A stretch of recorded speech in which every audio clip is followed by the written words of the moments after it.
Okay. So, welcome to the very first episode of Digi Dojo, where we're gonna come together, talk about all things Digimon TCG, including meta discussion, set releases, tech building ideas, and everything in between, all while dropping a few security bombs along the way. This being our first episode, we wanted to welcome you all. Our goal as a channel and as a group is to grow our community, spread the love of one of our favorite pastimes, and really just help our listeners learn and grow along us as we kind of go along this journey of playing Digimon together. Our YouTube channel, Hyper Coliseum, will have this episode along with future episodes on top of gameplay from our locals that we go to on a weekly basis and other content that we plan to roll out as we develop the channel more. So, with that all being said, thanks for tuning in, straddle in, and let's jump into it. So how about we just start off, guys, and introduce ourselves? If you want to start, TJ. Yeah, sure. Hi, I'm TJ. I'm the guy who usually makes a lot of misplays under pressure and tends to make the majority of the bad jokes that you'll hear on the channel. I've always loved TCGs ever since I was little, as soon as I could hold cards in my hand, even if I didn't actually know how to play them at all. But I've always just sort of bounced around between different games. I didn't get into the Digimon card game until BT-7 was coming out.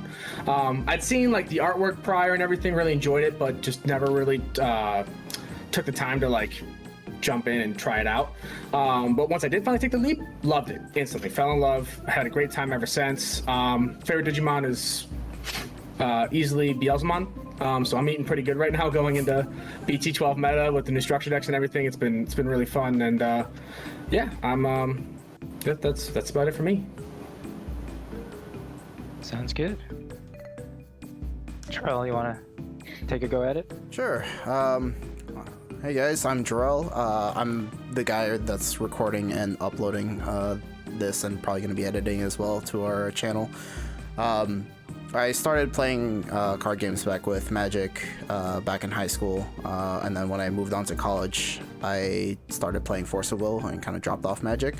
But after college, I stopped in like 2018. I just haven't picked up TCGs. But I started back up when Master Duel when Master Duel came out, and then ended up picking up Digimon because my friends started getting into it. So I was like, oh cool, I'll check it out, and I actually really enjoyed it, at least the first time playing through. The memory system will always probably be my favorite part of the game.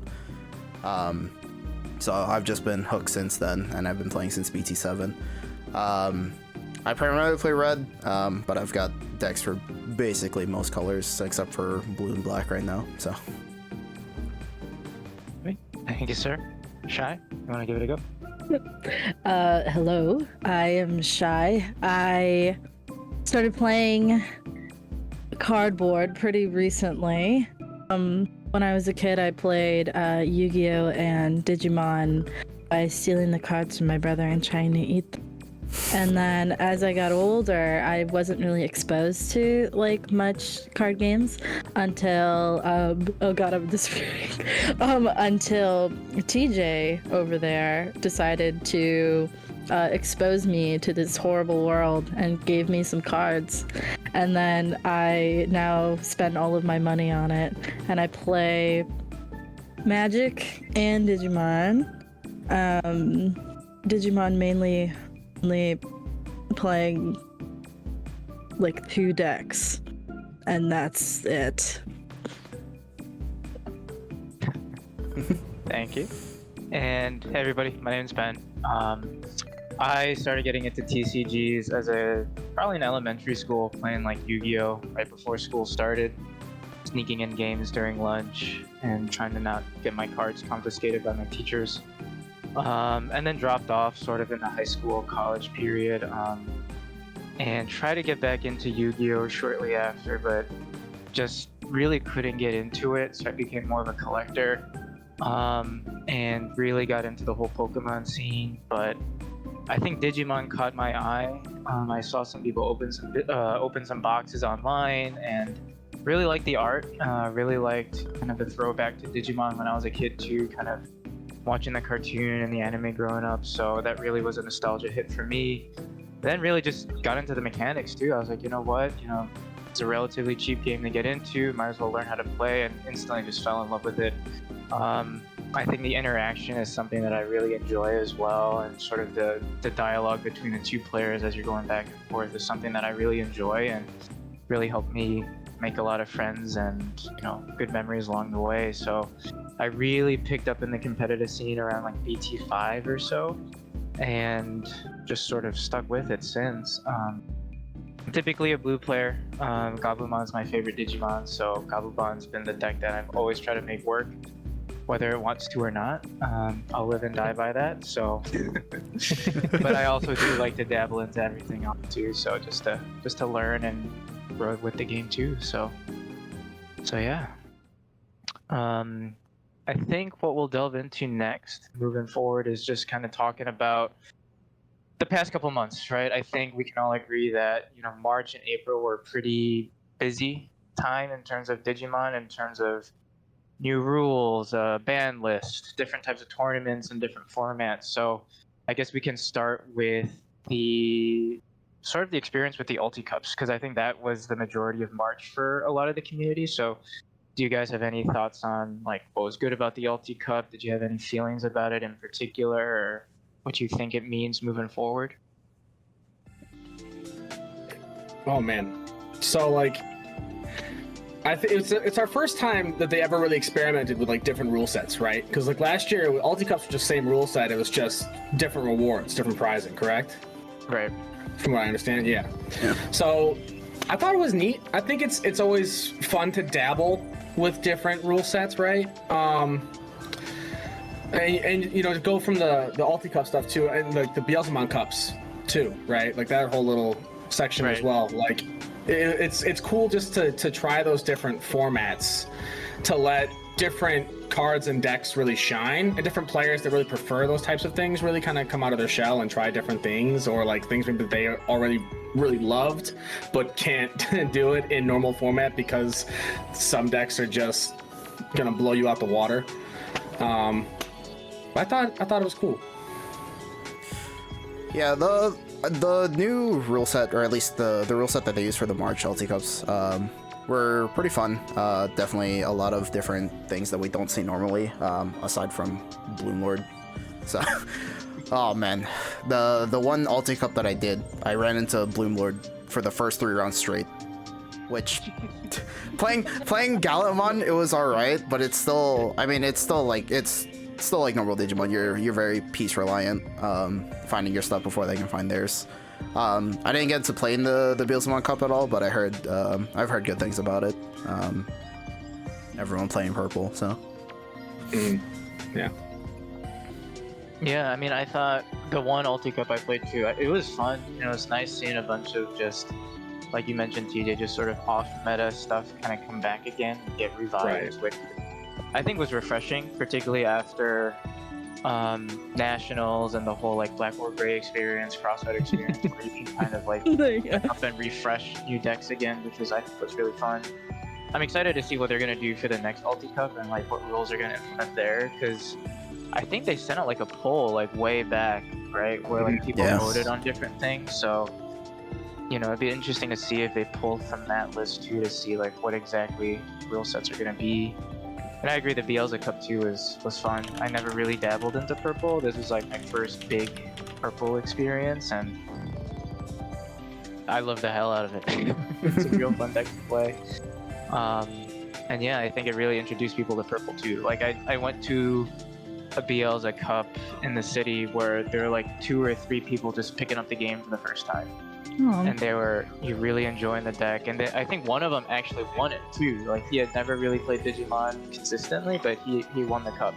Wow. That's awesome. So he had a great time. It was just nice to see like new players get into it, which I think is good, just a good sign for growth of the game. Yeah, I think that like being I'm sort of a newer player, and like still, even though like I have been kind of going to events and pretty consistently, I don't have like a lot of time for like looking into like exactly the meta and all the roles and everything. But I feel like this game is easy to like, if you come into an event, like the community is so like open to just like explaining things, and it's really easy to grasp what the changes are, or, like what you need to do. And I find that like if things get kind of shaken up, it's not like too hard to grasp. Kind of like if I could compare it to Magic, like there's so many different things that cards can do, and there's so many different like game types and formats that it's really hard to kind of wrap your head around. But with Digimon, it's like more like cohesive. Yeah, For sure. Yeah, for sure. Definitely. I mean, and the game's growing too, right? I think it's what, Yeah. top 5 TCGs. Yeah, it was number 4 on that. I can't remember for the life of me what that poll was, but it was number 4 on that poll, right under. Because I think it was Pokemon Magic Yu-Gi-Oh, or it was Magic Pokemon Yu-Gi-Oh, something like that. Mhm. And then Digimon was right under there, which is awesome to see for the game. That's fantastic. Because I feel like there's so much debate in the community because of like I feel like ever since BT-9, with how the meta shifted in its pacing, I feel like there's always been a lot of debate of like, oh, game's dying. Yeah, game's dying. And it's just like, is it though? Yeah. No. Because I mean, you had that, like you said, with the whole BT-9 thing. One Piece came out, so a lot of people were like saying, "Oh, we're just gonna jump ship to One Piece." Yeah, But I mean, clearly the game still got a lot of life in it. So absolutely. Well, there's so many things I haven't touched yet, right? But yeah. oh man. Well, speaking of things they haven't touched yet, Banlist. Oh, good lord. Oh, nice segue. Oh boy, here comes this is when we get to the hot takes in the comments, dude. That's what What's comes your up hot next. take? What's your hot take? My hot take? Gabumon bond of friendship to one. I'm kidding.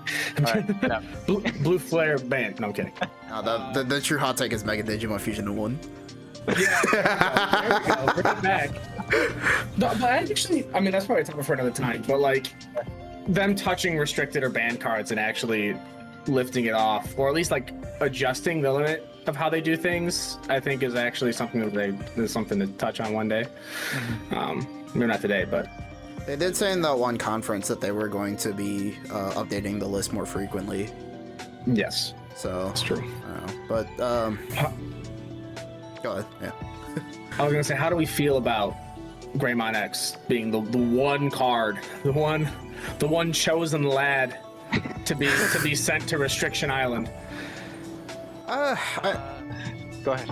I mean, it kind of had it coming, because like I was doing some testing in tabletop with Wargrey, and it's like, yeah, when you get the BT-11 Grey X and you get the BT-12 Wargrey and then you Digivolve for 1, it's kind of stupid. The deck gets really fast. And I think in Japan that some people are using it with Shine Grey to make that deck go faster. So I think the restriction's pretty warranted. Yeah. I know a lot of people are wondering like, well, why didn't get hit at all, because it provides so much value for a tamer that's a 2 cost. Yeah. I know the common solutions that people have been talking about, either like errata it to a 3 cost, or make it so that it doesn't give you the 1 memory back for the Digivolve, or 1 plus memory, because a lot of X Digivolutions are 0 cost. So Right. It should just be the draw. yeah. Yeah. I think the idea of doing erratas on cards to just change how they function is something that I think it's interesting, right? Because it sets a situation where like they could use it to even like update older cards just to make them like Relevant. yes. During times when they were like, when Bandai just didn't have like the scope to consider how this card could function in the future. So I think that is something that would be neat to see. I think though, I think Greymon X, I agree. I think he needed to get hit. He's just too much. He's too free. He's literally too free for what he does and how much gas he gives any deck that has Greymon in name and one or more color. Because even if they only have one color, it's still cheaper, right? Like, it's crazy. Did you offer 2? Yeah. And it makes it so that like you are sometimes a turn or even 2 turns quicker than you normally would be with certain decks. Like, it's insane. Yeah. Yeah, no, I agree. I think the gas, like you said, that it just gave is just. I think people were talking about like Black War being a problem, like Hades Force was a problem, but I think Gray X was the biggest problem in that deck. Yeah. Turbo. I agree. So, I think it was a good hit. Was I expecting more on that list? Probably. I'm a bit underwhelmed. Also, because TJ and I were both at a midnight release Pielza, and we're waiting for that list, and we just saw Gray X. We're like, what? we were just like, oh man, I can't wait to see it. I'm so excited. Oh, let's see what they're gonna cook. And then it's just like, boom, just the one card sitting in that picture, and I'm just like, Do you think that they'll ban more in the future? Like, yes. Like from that deck? From Black War Gray? I mean, it just depends if they come out with anything new. I don't think there's any other problem cards in the deck. I think all the cards are strong, but they warrant their cost. Yeah. Hades Force hits Tamers, but you have to play it specifically in a Greymon deck. Yes. And I think to that note as well, Hades, I think Tamer interaction is something that the game does still need more of to some degree. Yeah. Maybe not as much deletion necessarily, but at least bouncing or something. Like, we're starting to get to the point in the game where every set we have like a card or 2 that has like some interaction with them.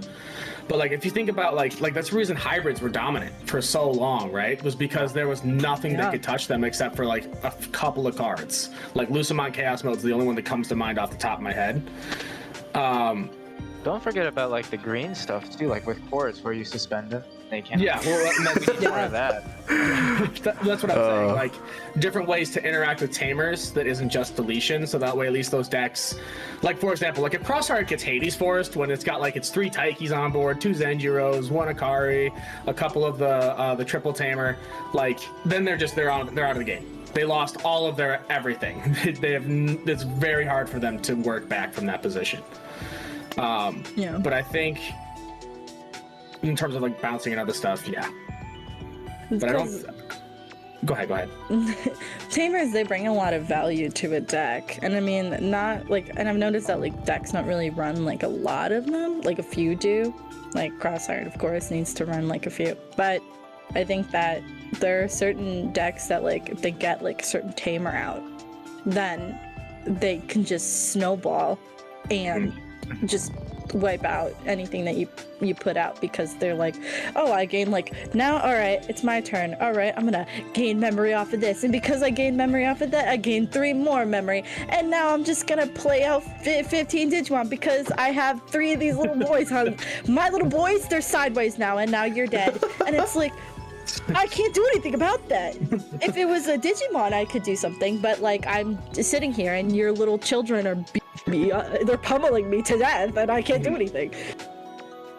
No, dude, one day, wait for it. Eventually, we're gonna get Tamers that interact on opponent's turn only, and it's just gonna be like tier elements for Yu-Gi-Oh, where you just pass turn, and your opponent's just like, no, it's my turn still. Memory might be on your side, but this is my turn. I feel like that's what Mirage Gagomon's doing right now. Dude, honestly, oh man, talk about cards that are. I mean, at least he's good in like BT-13. Yeah. Well, you know what? At least with Digimon, it's consistent. Like in the show, the children are in charge, and the little children are what beat you up in Digimon. The Digimon are not the powerful ones in the show. It's the little children and what they can do. Monster for game. Yeah.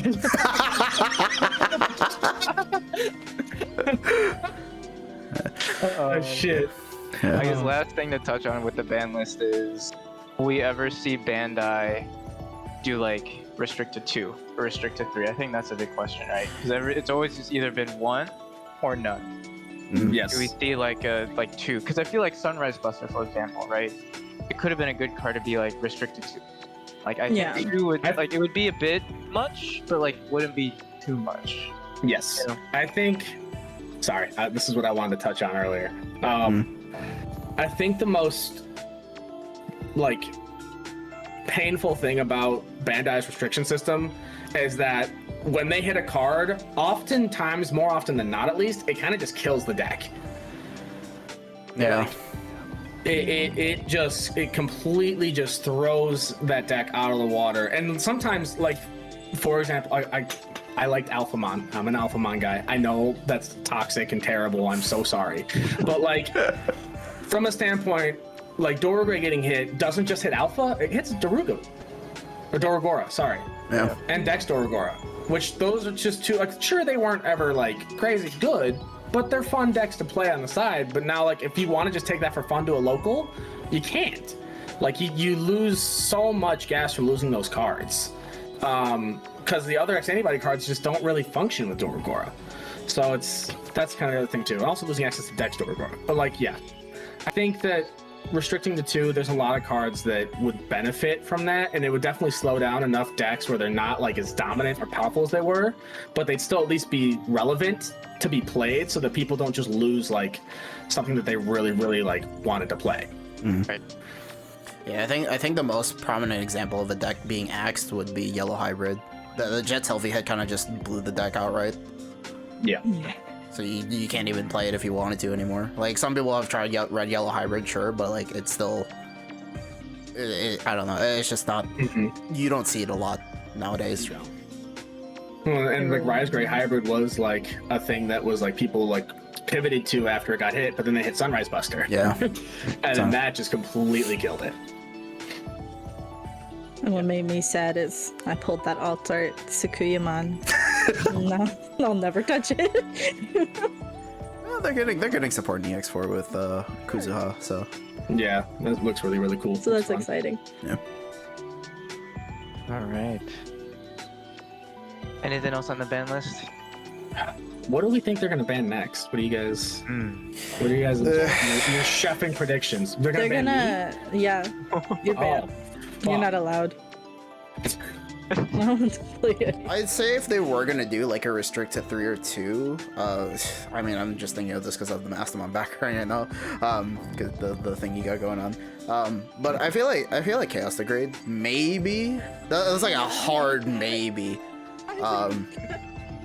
Because Chaos Degrade is a powerful card because it gets a lot of around a lot of different removal protection, but it's also the only card that does it right now. Besides, what is it, Lonky?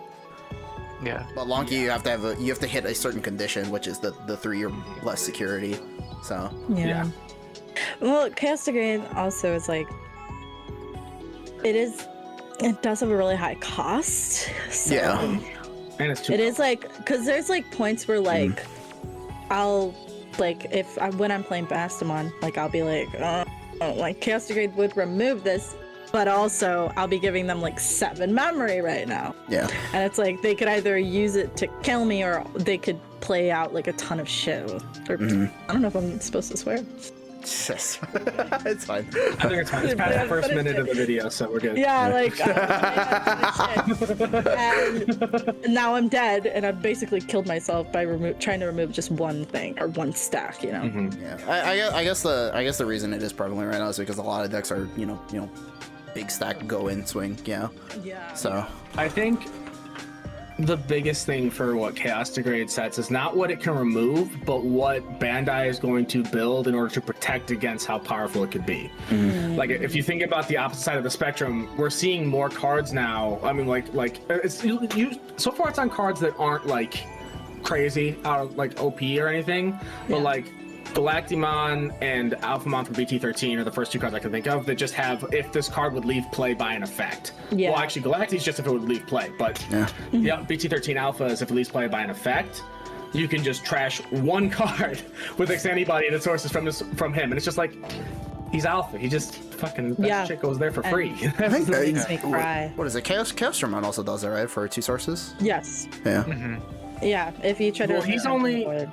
No, he's only if you be bounced to hand or deck, or if you be deleted. Oh no, yeah, he chaos does. Okay, nothing. Chaos does hit. Yeah, chaos does. Yeah. Hit. Chaos Degrade hits him. We thinking can about- get him off the board. Yeah. Gotcha. Well, So it's I think that's fine for now. I think there's other cards that are like could be problems in the future, but I think that's a good thing to bring up, Ben. The whole like limiting to 2 instead of restricting to 1. And I mean, I think also too, right? Like taking into account that as a TCG community, we are very reactive, right? Like something happens, like Yes. oh, like you know, like Yes, yeah. happens, right? Oh, I You can't know, believe this changed. I know. And you just have a meta. You've got a deck that's really good. The first reaction is to hit it, right? Yeah. Mm-hmm. So like, I think that's just gonna be everywhere, right? And Bandai does, as much as we complain about it, I do feel like they do a decent job at listening. So I don't know. I guess we'll see. I would agree. Yeah. I just feel like the last meta is just, it was like there's one deck and it's the best and that's it. Yeah. That's all, you know? Yeah. I think. Good. No, you're fine. I was gonna say I think Black Order X is. I know people have said. I mean, I didn't play during Lord Knight meta. But to my understanding, I think this is the closest we've ever gotten to Tier 0. Although I think technically next format with Beelzebub X is probably even closer to that, because how much fucking gas that deck has. Yeah. Yeah. Yeah, I think so. Mhm. Find out in a couple weeks. I want someone to run Death X at 4 and be very successful with it. so we get the Death X to 1 for still no reason. You want to do that with No, no, I'm not gonna. Run Aeos, Death X, Quartz, just run it all, bro. Oh my god. Absolutely do it. Throw in some gatekeepers while you're at it. Oh god. Oh. All right. Well, speaking about Beelza X, I guess this might be a good time to transition to BT-12, which is just around the corner, right? About 2 weeks. Mhm. Yep. So, looking forward to all of that. Do we want to talk about like what decks gonna be good, what decks maybe a bit of copium, and what's in between? Before we get to the tier list part, what are your guys' like decks that you're looking forward to the most next set? I mean, Pick one. honestly, after playing with Red Hybrid a bit, Red Emperor Grey is gonna be fun. Mm-hmm. At least that's what I'm looking forward to. Yeah. How about you, Shai? Oh gosh. Like honestly, it's like I don't know what it is, but like if I look at new cards and I see like a pretty girl on a card, I'm like, I want that one. But now I'm like, I don't see any pretty girls. I don't know what to pick now. There's Jet Merva. Well, that's true. But we'll see. Cause like honestly, I feel like you know I've been playing like the same like few colors. I haven't played red or black at all, and I'm like maybe I want to or blue either. So I'm like, I was playing against Shane, and he did Mirage Gaugman at the shop, and then he of course has to taunt me every time he plays for some reason. I was just like, I think you should play Mirage Gaugman, and I was like, what was that about? Like, and he just gets up and walks away from me, and I was just like, all right, so I guess maybe I'll try blue. I think there's a lot of playstyles you'd get really into if you tried them out. I know you haven't had a chance to really branch out too far, but I think there's a lot of stuff that you would really enjoy if you give it a shot. I think that given a bit of practice, I could effectively pilot like almost any deck. It's just that like deck building is my weakest thing. I can't build a deck for the life of me. And that's why I nut deck everything. I love deck building. I'm a deck building connoisseur. Yeah, Oh. yes you are. I walk into your little office there, and you just got like all these cards on the screen. You turn around like a little goblin in your chair, and you're like, I'm making a little deck right now. You came to the shop, I see. What are you buying? My wares. What about you, Ben? Probably Shine Gray. I miss the whole like yellow red combo. So we're gonna be riding that copium train. Oh man, Marcus for Love game. the At least one. McDonald's. the McDonald's deck. One, you'll get it. I'll be happy. Marcus for game gives you legal obligation to punch your opponent, right? True. Yes. Yes. It's a rule. It's written down. Like when you open a BT-12 pack, you know how they have those little cards that tell you like basic game flow rules. It says specifically there's a subsection there. Marcus for game, punch opponent in jaw. Yeah. Marcus for game. Find the nearest child. Ask them to punch your opponent. Oh man. Yeah. All right. Do you want to get to the tier list then? So we want Yeah. to. Oh yeah. Okay. All right. Hey guys, Editor Jarrell here. I just wanted to make a quick sidebar. We recorded the podcast on the 16th and it is now currently the 18th. I was literally about to render the video and upload it when I saw that Melgar got first place in Mexico Nats and Armors got third place in Oceania Nats. So our tier list is for BT-12. Keep that in mind. However, I know some people voice their opinions based on BT-11 format. So, you know, take the tier list with a grain of salt. Anyway, I hope you enjoy the rest of the podcast. Obvious boogeyman in the room, Biels. As I said, I mean, I'm a Bielsmon player. I love the deck. I live and breathe that deck. It is crazy how fast that deck can go for like nothing. It is so efficient. Like there is like a little bit of gamba with what you're trashing because you need to kind of hopium what you're gonna mill, but a lot of times it hits. It is very consistent gamba, and it's scary to watch it just pop off. Well, The way you Mako, clutched right? your heart right there. Oh, I can feel it. Oh. Yeah, the blast. Iron Mako. No. I was gonna say no. The blast mode's definitely gonna be a huge finisher for a lot of games. I feel like that's gonna be the biggest thing.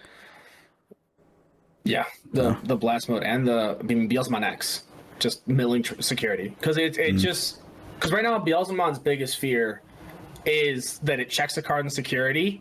I mean, it's that and like a big blocker that it can't get off the board, like Black War Grey X, for example. Because while there is a lot of deletion effects that can proc, it does have trouble getting those big sticky bodies off board.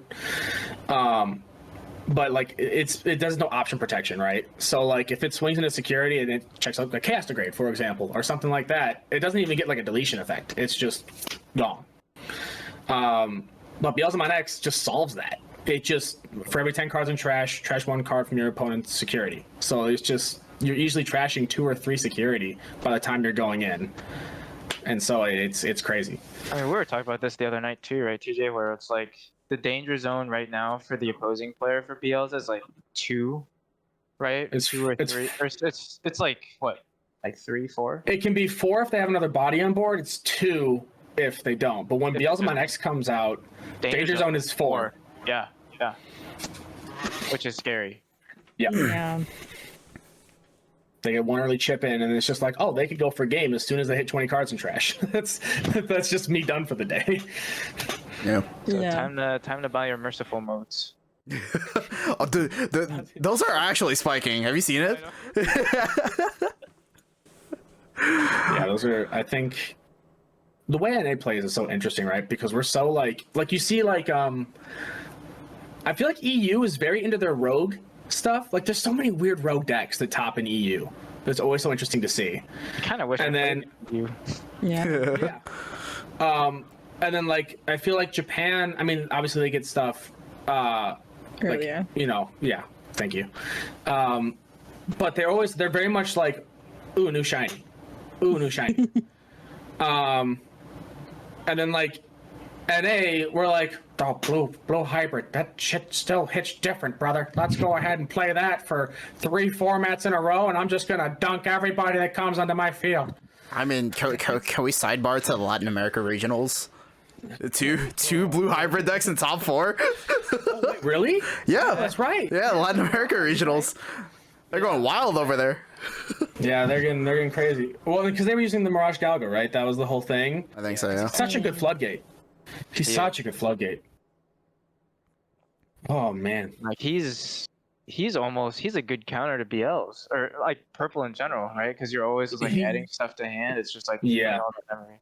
I mean, he counters, I think, just every deck in this format now. Almost Yeah. every deck has some form of like reveal or draw or something. Yeah. I mean, he's a counter to any deck that runs Cool Boy, Yeah. Right. Oh, which wow. is, I mean, it's good.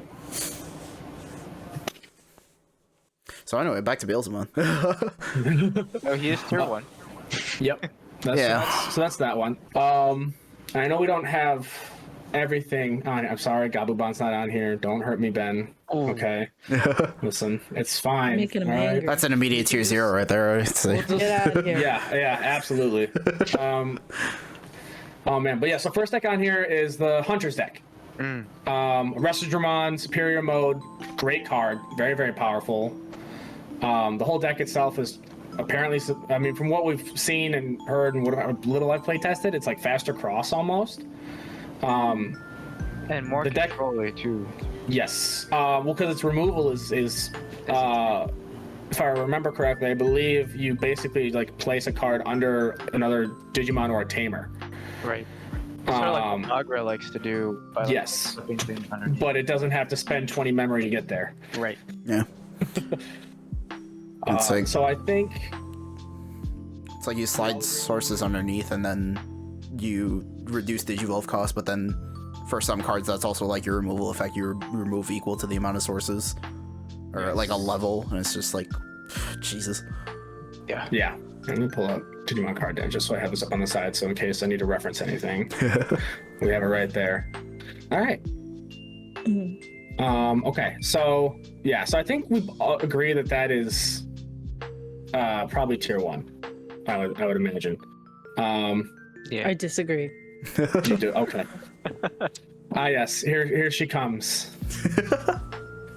Reasoning. No. All right, that's it. It's in Rogue. All right, it's in row. You're right. There we go. And also just to be more clear with the effect too. So it's one Digivolving. You place one of your opponent's level 3 Digimon under one of your opponent's other Digimon as its bottom Digivolution card, or under one of the Tamers. For each Tamer you have in play with a different color, increase the maximum level this effect can choose by 1. And the deck runs 1, 2, 3, 4, 5 different colored Tamers. So level 8s? Anybody? Level 8s in the game? Yeah. We're finally getting them. But yeah, so scary. Next deck up, Beelzebub. Let's just go ahead and just fucking. I think we already said our piece about that one. Yeah, we've said we know what it's gonna do. Put him in the front of the line. Front of the line. He's up there. The king. Let him He's the rest on line his leader. throne. Yep. Oh man. So Line leaders. Blackboard Gray is next, huh? Yep. God. So. See, it's hard with him, man. Like, It's like. I'm sick of this dude. I feel it's definitely fallen to 1.5 status because the deck has been slowed down, especially if they're still running the BT-8 Metal Gray. I would agree, because you don't really want to run the BT-12 Metal Gray in it, because the deck's not built on aggression; it's built on control, right? So like, it's and I feel like, to be honest, New War Greymon having raid where it doesn't need BT Metal Gray just makes it so much more consistent, just doing what it wants to do. Some people mix the two with like the BT-12 War Gray and Black War Gray X, Yes. which I think is kind of interesting, but also in a deck that is very reliant on pieces, and if you brick, it's already a problem. I feel like if you're not hitting your lines the way you want to, that could be a problem too. So yeah, I don't know. I think 1.5 for sure. I think it's sort of like was with when people were talking about it with Nationals, where it's like it's a beatable deck, right? Yeah. And I think we have more tools now to beat it. It just, when it's there and it's established, it's a problem. Yeah. But it's about getting there. It was half the battle. It is a We climb. slowed it down a lot, yeah. All I know is I was tearing through Black War Grays with Justmon at Nationals. It was a lot of fun. it was very satisfying just punching their stack. Yeah, watching it all just melt away in front of him. And then Pierce for 3 checks. Yeah. I actually never ran into Black War Gray in LA. Really? Wow. 6 rounds and did not play against a single one. Oh. Yeah. Oh wow. A ton during the side events, but never during the actual. Literally during like all of my LCQ pools, which 5 of them $150. There was at least like 1 to 4 Black Orb players in it. Mm-hmm. Oh wow. Yeah, that sounds about right. Yeah. All right. Next up, Dark Knight. Ooh. So here's the thing. Dark Knight is allegedly a great counter to Beelzemon X because it's a bunch of blockers with Nene, right? Beelzemon X doesn't really have a way to control Tamers. If you delete any of its like pieces, a lot of times it just spits out another body for free. So it's got a good matchup against Beelz, terrible matchup against everything else. Everything else just makes a doo-doo. From what little... Oh, sorry. No, go ahead. I was gonna say, from what little I've seen of the deck, I think the D-Digivolve effect, like, some people build it, like, for pure D-Digivolve, which that hurts a lot of decks as well. Yeah. Yes. There's a lot of decks it cripples. It definitely cripples Beelzemon, I think. X Anybody decks, I feel like it tends to not affect as much, which, like, Beelzemon has X Anybody stuff, but a lot of times it's weird. It depends on how the game flow goes, I guess. It is a fun deck to play. Yes, So would you is. say fun. it's sometimes not effective, but other times it's crazy effective, like a Yes. rogue deck? Yeah, I would say it's a rogue deck. I think that we will see like one Dark Knight top during BT-12 that people will just be like, oh, let's get on that now, and then his price is going to spike and there's going to be a buyout somewhere. I think that's... well with it, right? This is one of the ulti cups. I think Sunny did pretty well at one of the ulti cups. Yeah, no, he got a 128, like, upper 128 with it. And that's something to keep in mind too. I think that in the scope of this tier list, I think normally we're probably just thinking about just standard format, but some of these decks that we put on here too could do incredible depending on what the next ulti cup format is, because at least supposedly they're supposed to be doing a different rule set for the next set of ulti cups, right? Yeah. Which, if it's based off the same rules that they've already shown us in that poll that was like 2-3 months ago, you said, right, Ben? Yeah. Some of these decks, I mean, some of those formats are crazy. Some of them were just insane. Well, the thing is, like, the monocolor format wasn't even in the poll, and they kind of just spit that out of nowhere. No, it wasn't. Oh. Yeah, the monocolor format was not in there, so they could definitely throw us a curveball again. Gotcha. We'll see how it goes. Speaking of road decks, though, Dorbic. Dorbic, yes. There he is. Dorbic is either you win the game or you brick. This is Red Grandis. Yeah. I feel like the thing is I feel like whenever I see Dorbic decks, they're weirdly consistent. They're weirdly consistent. It's one of those decks where they're consistent against you, but bricky as hell when you're playing it. Yeah, basically. I Does haven't Dorbic gone get against anything? No. maybe like once or twice. I know, like, people really picked up steam on it during the ulti cups, and I think that's what brought it back to like the competitive meta. But I've seen some people do it with the blue, like the Giramons and stuff like that. When it pops off, it's nutty. Yes. They're doing Dorbrick things and then restanding and doing it again. They're throwing in a lot of draw engine too, like Fireball. Right. Eismon, I didn't know until like Arby started playing it. Eismon's a freaking Dark Dragon. Yes. So you can either throw it on field or throw it underneath scatter mode. Format. Yeah. Next format, the Gumdramon and his line with the rest of Dramon and everything, and then the Shoutmon line, they're all dragons or dragonkin. So it gets a little bit more board control. Well, no, it has to have save in their card text, huh? So I guess he doesn't really get anything. Yeah. But he does not have save in his card text.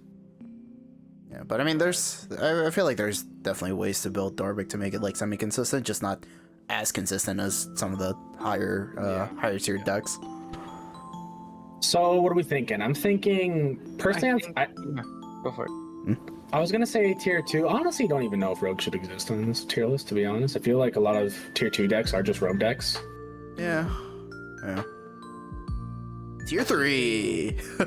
Let's just do Be more like Hopium. Let's just change it to Hopium.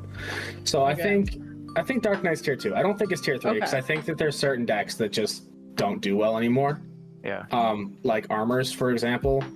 Yeah. I think Armors really struggles moving into the next format. I think Dorbic is like top of tier 3, bottom of tier 2, only because of consistency. Yeah. Yeah, I think the ceiling of it is like obviously like 1.51, but it just doesn't hit that consistently enough for me to put it there. So yeah, I'd agree like 2.5-ish, anywhere in between there. Okay, so you want to just do like A low 2 for now? Yeah. Sure. Yeah, Mm. sure. I'm down for that. All right, next up, Red Hybrid. All you. Yeah, Good this is boy. all you, Jarrell. Go Oh for it. my god, I've only played with the deck like twice. Because I never played it. I started playing Jesmon in BT-7 when I got into the game, so I know nothing about this. What now? From what little I played with it on tabletop, the deck's definitely, it can catch people off guard because you're with like the flame ones that you're spinning out to search for stuff, and then like your hybrids, like you're already chipping in like 2-3 damage by like turn 4.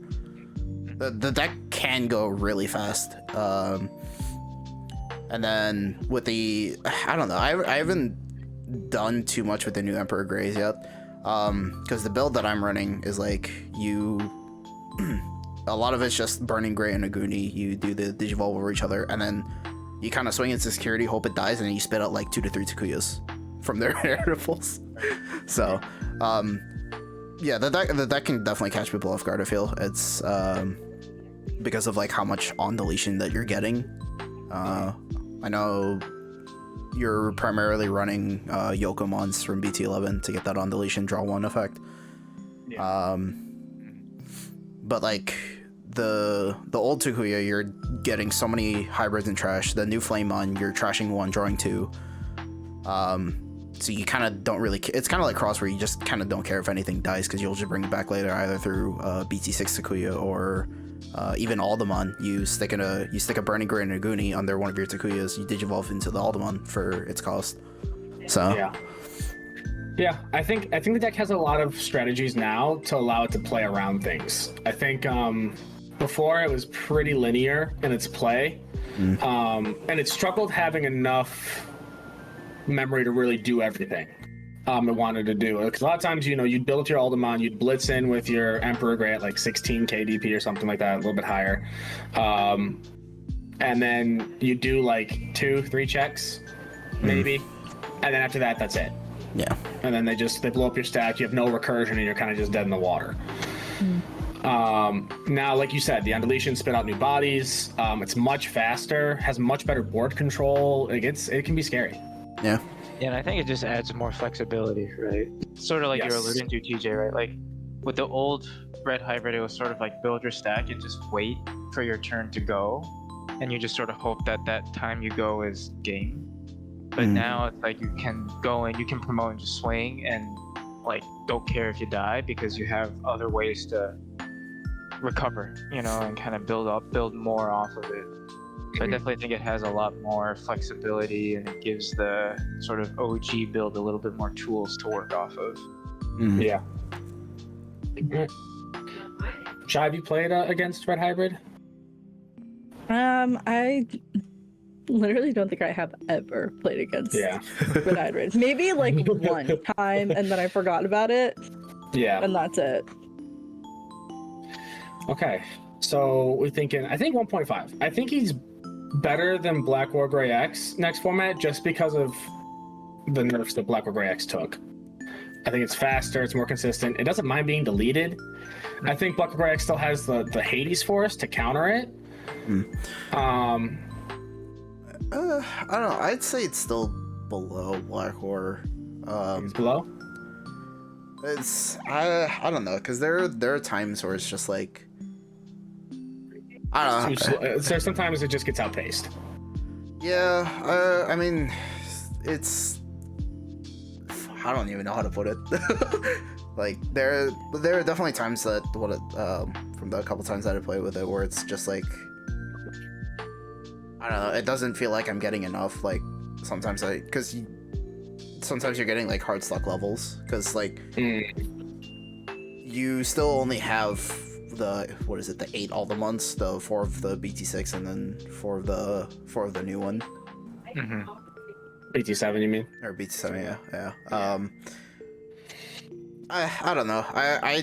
I feel like it's still below Black Order. I just can't really nail why. You can't voice it. Okay. Yeah. Yeah, I mean, like, to be fair, the testing I did was Bielsa versus it, and every time it did make me shit my pants, because when I played against Goldie, and Goldie, he was able to, like, basically I took the game still, but he always had me at like 1 or 0 security every time. He was just one swing short, and I was able just to get just enough cards and trash to go a little bit faster than him. So I think it's definitely going to perform next format. But I can see the issues with Buckle Gray X just because of the deletion protection. Yeah. So 1.5. So yeah, we'll do one. It's definitely 1.5 for sure, regardless. Yeah. Okay, Exa. Oh, Exa. Come on. A lot of the California boys like to call this Exa mid. Yeah, it's a deck that suffers really bad from consistency stuff. He's very cool and he's very strong.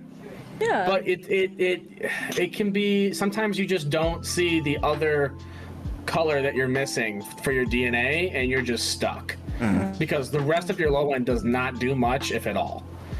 Even your level 6s don't do much, really, without having him on board.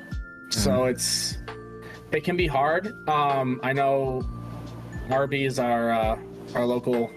He whooped our asses with Examon for a few months. How many weeks in a row, dude? I was emotional by the end of it, needless to say. I think the deck is. I didn't even go against him like once. You're lucky. You're lucky. I think the deck is good. I think the consistency though hurts it. I think it at the moment. I don't think it's tier 3. I think it's tier 2. I think it is like. Yeah, I think it'll make waves here and there, but just not consistently enough. I think it definitely beats out Dorbic and Dark Knight on average. In terms of its efficiency and what it does once it's like, because once it's on board, it is like unless you use an option to remove it, which usually 90% of the time they're going to be able to just go right back up into it at that point. It's a problem. Yeah. And a lot of times they're evading. The options. You're right, exactly. With the evade, you're limited in the options you can use. Yeah. So. But I think top of tier 2. Yeah. I think for right now, at least what we're looking at. I don't know why I said it like that. My voice just trembled. All right. Let's see. Next up, Gallant. Oh, this is gonna Gallant's gonna be a strong contender for sure. I think Gallant looks really good. It has a lot of options to go back up. It has different abilities to warp now, which is cool. It has like 2 different ways it can warp just straight up into a Gallant. Yeah. A Takato memory setter, just having something that has Takato in name so it can get played off of effects or searched off of certain cards is amazing. And then Gallant needed having raid. It's what it needed. It needed raid so bad to control board, because sometimes your opponent just leaves stuff unsuspended and you're just like, well, I don't have enough deletion DP deletion stuff stacked to pop that, so I guess it just stays. Yeah. The new War Growl, the inheritable, is kind of strong because you clear out their whole board. End of attack, you just flat out gain 2 memory back. Yeah, it's good. It's good. I think the only thing it suffers from for Gallant is, again, Gallant has weird consistency stuff because it's in red, probably. Red just always is like the deck is always the color that's just like, if I'm consistent, I'm going to blow away your security. If I'm not consistent, you're probably going to win the game. I was just about to say, I think it has a lot of strong stuff and it makes it a lot more explosive than what we had with the EX2 stuff. But I still think it suffers a lot from just inconsistency. If you don't get the pieces that you need for it, it's just going to get outpaced by like Bielsa, Hunters, and all those big guys. Yeah. I think the other thing too that it puts you in a situation with, right? It's like it puts you into a struggle where you're like, oh man, because you still kind of want to run War Growl X, I think, a lot of times, because it really can help you keep turn for some of your stuff. But I think we're getting to a point now where there's so much, almost like an oversaturation of picks, where it's like, how do you build the deck efficiently? Like, what's the best way to do it? Like, the new War Growl is fantastic, but then like the EX3 War Growl can spit out a Takato or a Guillemot for free, which is great. Yeah. And from trash too, which is crazy. But then again, he has no inheritable, so he's like, doesn't do great. So it really, there's so many different ways you can build Gallant now, which I think is cool, but also it puts Gallant in a position where it's like they've built so many like different ideas for it, where it's hard to sync up with some of them, if that makes sense. Almost got like too much flexibility. Yeah, maybe. But yeah, so I think looking at it from a standpoint, I think it struggles to DP climb still, which is one of Gallant's it's always been one of Gallant's biggest issues. It's definitely better with this because they finally have cards that give it DP, like the Growlmon and the Guilmon both give plus 2k. So new Gallant can hit like 16. But I don't know. I don't know. What do you guys think? Where do you guys think we should put it? Sort of like 1.5 to like in between. Yeah. Sort of. I'd say 1.5. Seems to be like top of 2. Top of 2? I think it does beat out Exa, I think, in terms of how for sure. Exa kind of needs to leave out stuff for more. Yeah. All right, so yeah, we'll do. I'm fine. I almost just tried to drag the card off a Digimon card dev because my brain's not working. All right, yeah, I think that's good. I think that looks good so far. Okay, Grandis. I think it's Dear old Grandis. this is. Can we name Hopium to 50-50? I don't know. 50-50. Yeah. Because it's like it literally is a 50-50. You either see your pieces or you don't. I mean, it's the same. It's the common theme between all of these decks. You see your pieces or you don't. Right. But like Grandis is literally you either get it or you don't. Yeah, it's the definition of it. And I think the biggest thing with Grandis now is that like new Wargrade just does what it does but better. More efficiently. It doesn't need to suspend anything off of effects. New Wargrade can just go up, raid over something, pierce for like 5 checks consistently. right. With one big swing. It doesn't have to worry about unsuspending, which can cause issues with other decks. Yep. Right? Like Black Will Grey X, for example. Oh no, that's it. we rename we rename Hopium to gambling problems. But to be Yeah, I fair think- though, if you're looking at the other like top tier meta decks, right? Like it does help Grandis is like suspending something and piercing through. You know, like you're more does. than likely to have something on board, and Yes. Grandis like gets big enough against Black or Gray, which is like the big thing why people used it at Nats, right? Was because you could just pierce right through it, swing over it, and do your thing. Yes. But you're right, you do need your pieces. I think the other thing I was going to say too, with Black Will Grey getting hit, it's not as represented as much. Right. Yeah, Grandis is probably the direct counter to Black War. It was. But the thing is that like new Wargrey, he's like sitting at like 20k when he passes turn. Oh yeah. Yeah. Like he's bigger than Grandis can swing over. Grandis isn't going to get over A it. lot. Yeah, it's crazy. Yeah, with what was it? With Tai, the Wargrade Digimon, there was like one game where I passed turn at like 21k. Yeah. Right. When you have the new And- Ago and the Greymons too, Yeah. are plus 1k on all turns. And blocker reboot. It's like, huh.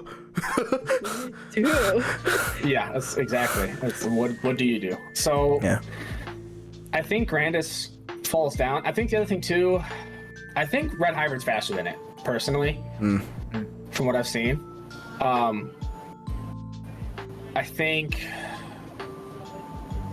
think it beats Black or Gray though. I don't know. It's a weird spot up there. I think It's odd. I think if I would put it 1.5 probably. yeah. That's what I think too. I still think it's pretty good, and I think there are definitely builds out there where you just prioritize your pieces. Like you don't care as much about security bombs and like removal. Yeah. You can sort of like optimize. Like I've seen builds with like 14 rookies, like 10, 12 champions, and you just like try to find as many pieces as you can and just go for it. You know. Well, that's the other thing for Grandis too, right? He's seen support since BT9, but well, I guess he had the Kukua in BT10, but that's it. And he doesn't see support for a long time. Yeah. It still hasn't seen it with anything we've seen from other sets. Yeah. Hey man, I've seen Grandis next run Merciful mode. And that's his Merciful mode will be relevant next set. I don't know, but the counter to that is just there's I feel like there's more options right now that are just deleting big stacks. Yeah. There's other decks that do what it wants to do, but better. Yeah. So I think because of that, I want to say bottom of 1.5. Yeah. Which I think is rough. But I just feel like also whenever I see a Grandis player, they don't do well. The deck bricks on them, or they struggle to get over something. They're always like a check or two short. This is rough. Yeah. All right, Imperial. The boy, all right, I might get heat for this. I love Imperial. I think it is a great concept. I think it is way too slow. Yeah. I think it's too slow. I think it's too piece reliant. I think in the current state of the game, if you leave something on board that doesn't have on deletion save, it is rough. I agree. Yeah. I agree. I think the idea is great. You know, I love this whole source strip sort of archetype, and I like the whole idea of what it tries to do, but it just it feels like Hexablow, where it's like it feels great when it like does its thing and it's fun, but more often than not, you're just feeling very sad. It needed a Davis Ken that did exactly what Mirai does for Mass Day. Where when you digivolve into this, if you have no other Digimon on board, you can play like like a specific card or opposite color. Is this the first Hopium? Topium, I think it's tier 3. Yeah. Because I think the biggest thing is no protections. It's not as aggressive enough. Like, it still can be scary, but with no protections, it usually is swinging in a lot lower. Even with jamming, sometimes it's scary, especially against things like Bielsa that's going to be running like 9-10 options in their deck. Or sorry, no, it'd be normally like 9 is like their top, because like 4 Rivals Barrage, 4 Deathslinger, and then 1 like 7th Cluster, or whatever it's called. I think Digivolve hurts it. I think Dorba can outpace it. It can't do anything against Exa. Gallon outpaces. Grandis outpaces. Like, yeah, it's rough. Tier 3 it is. Yeah. Although, that being said, Bancho Sting. Swear to God. Bancho Sting, swing over, 3 checks. Big guy, big man, 16K. Ooh. I'm just saying. Oh my God. I think it's a solid plan. I'm gonna try it. I hope I'm wrong. To be honest with you, I hope it is higher. Green Gotcha's coming back. Green Gotcha. All right, I'll just type in Green Gotcha and. All right, Jess. There are too many things. Okay, so right now, my gripe with the deck is that a lot of things just outpace it before you can get to your big man, and then even when you do get to your big man, you're passing them so much memory. Yeah. There are turns where I'm passing them like 5-6 memory purely because I'm going into GX to get the 3 checks in. Which there are times when like, yeah, that's fine because I have stuff on board, but right now with Beelzemon running rampant, deleting like specific levels, it doesn't go well for me. And then Cross just moves faster than me right now. Jess is still good. There was a regional recently where it made top 8, and the build that they were running is more or less similar to what I have. The only thing they do different is that they're still playing BT-6 Huck, which I don't like as much because it's a mandatory search for the top 5 sisters, and if you hit no sisters, you're sending pieces to the bottom. BT-13 though, I think that's where the deck's really gonna pick up, but we're still ways away from that. I want to right now I want to say like the deck's like high tier 2 because it's good when obviously it's the common theme of every deck. You're finding your pieces, you get your sister mounts, you get your line, then you're pretty much fine. But when there's games where like you don't see any sisters, you don't see your saviors because you're still only running 5 of them, the deck kind of just falls apart fast if you're not seeing anything. I think I want to say right between Exa and Dark Knight then maybe, because I feel like it struggles against Exa sometimes because Exa can just control board so heavily. Yeah, once they get the Slayer or the X out, it's tough to pull out from raising because they're just gonna make you swing immediately. Yeah, you almost have to like go into GX in raising, and by that point you're probably going to lose because they would have just chipped away all your security. There is a way around it where you go into just X and raising, and then you push out. They force you to swing, and then you use the starter savior effect to play out the Digivolve CL, and then go into GX from there. That makes sense. Yeah, and then that way you get bigger enough that you get much bigger than XL by the time you get that going. But that's combo reliant. All right, so where do you want to put it then, Drill? What are you thinking? Like I said, it's definitely high tier 2. High tier 2, like right here or right here? Probably above EXA, because like, well, it's EXA's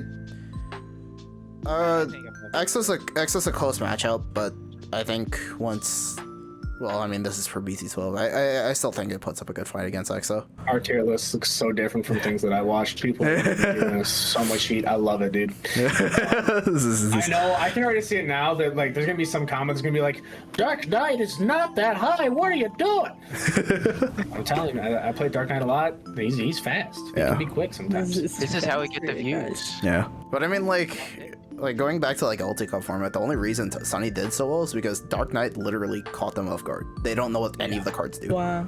Well, a lot of people don't. And that's the thing. Like Dark Knight he's a Dark Knight. You don't see him coming. he just out of the dark of the night and just splashes you down. And next thing you know, you got Digivolved and you're crying. All right, Machine. Let me go ahead and call Shane. Where's Shane and Camaria? Well, if there's a deck that benefits from the new mulligan, it's yes. Oh yeah. That's something we didn't even talk about is the mulligan stuff too, which is like that is so good for the game. It has made so many decks like actually viable. Yes. I think Machine right now, honestly, when Castramon hits the board, man, do I want to cry. Oh boy. Yeah. I think he is genuinely 1.5. I think easily. I think that I know it gets consistency issues. I understand that, but with the new mulligan rules, it can see its pieces pretty easily. Analog Man is amazing. Yeah. And we have Castramon X coming out next set, which you have to keep in mind, right? Yeah. And that card, while it's usually like a 1 or a 2 of, is insane. Especially with the new option as well, that just lets it like, oh, I'm gonna target this to pop it. Guess what? It's not gonna actually pop, but your thing's gonna pop, haha. Like it gets so much more board control. I think that it is slow to get up though sometimes. I mean, sometimes it'll just, next thing you know, it's like their third turn and they have a Castramon on the board already. Yeah. Shout out to you, Camry, for hitting me with that. That was great. Oh Christ. But yeah, I think bottom of tier 1.5 right now. Okay. Because I think that, like, sure, Gallant can raid over it. They're not going to kill it. Yeah. Jess can swing over it the one time. It's not going to kill it. Yeah, no. Dark Knight, like I can stun it. You can stun it. That's true. You can stun it. Don't worry. We'll put Blue Flare tier 1. Oh, okay. But I think he's bottom 1.5 just because he can be. You can still brick with him. Yeah. I think I don't know if has anyone else in here played Machine aside from me. Yeah. No. No. Okay. So I do think it is. You have to pilot it well. Yes. Absolutely. You have to know the deck very well. I think if you make one bad play, it can be hard to recover. So I think it has a high ceiling with someone who knows the deck well.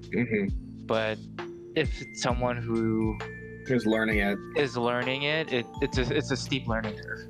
Yes. So I think if you're starting out with it, it could easily be like a tier 3, tier 2 deck because you're just, stuck in the water. But I think if you know what to do and you know how to play it well, easily 1.5. Yeah, I think it's like what Shai could probably attribute to this, like Mastamon. Like Mastamon's one of those decks where like if you're just starting playing it, it's rough.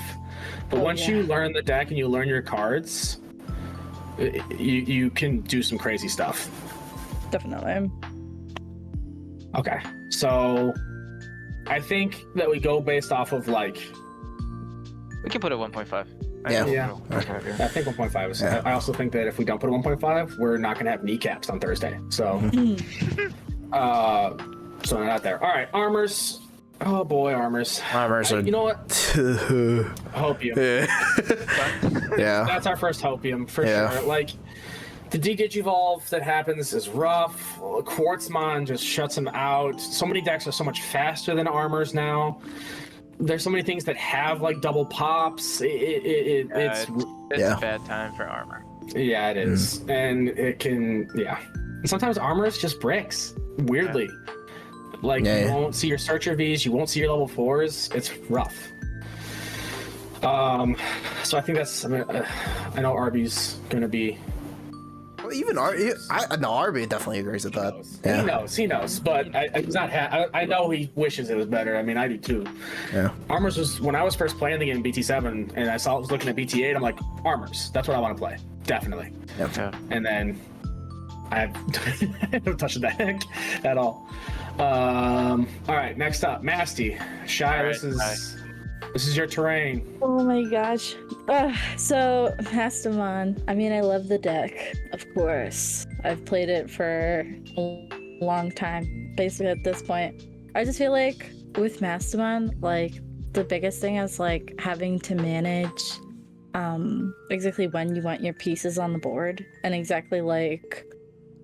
'cause now it, like, kind of functions differently because of Mide and how it's, like, you want to have a specific number of things on the board, and now you want to have like one piece out and then Digivolve into it to play out the other source for free, because memory management is such a big thing with this deck, because things are not cheap in this deck. You don't really get a lot of memory back for playing things, you know? So it's like you have to effectively plan out like when you want to put things out, or think about how your enemies or your opponent can really respond to that, you know? And especially if you don't get like a good amount of memory, sometimes you're stuck like having to put something down for a lot of memory and then just waiting until it comes back to your turn.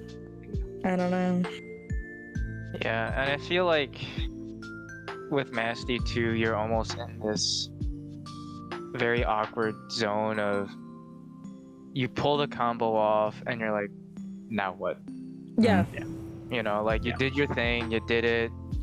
Now it's like, okay, well, what now? Because like you really haven't gone for game yet, and you have some level of a board presence, but not enough to really feel like you got it, you know? Yeah, and then like now that like you have a different Angelmon inheritable underneath like Mastamon, where it gives her blocker, I believe. Yeah.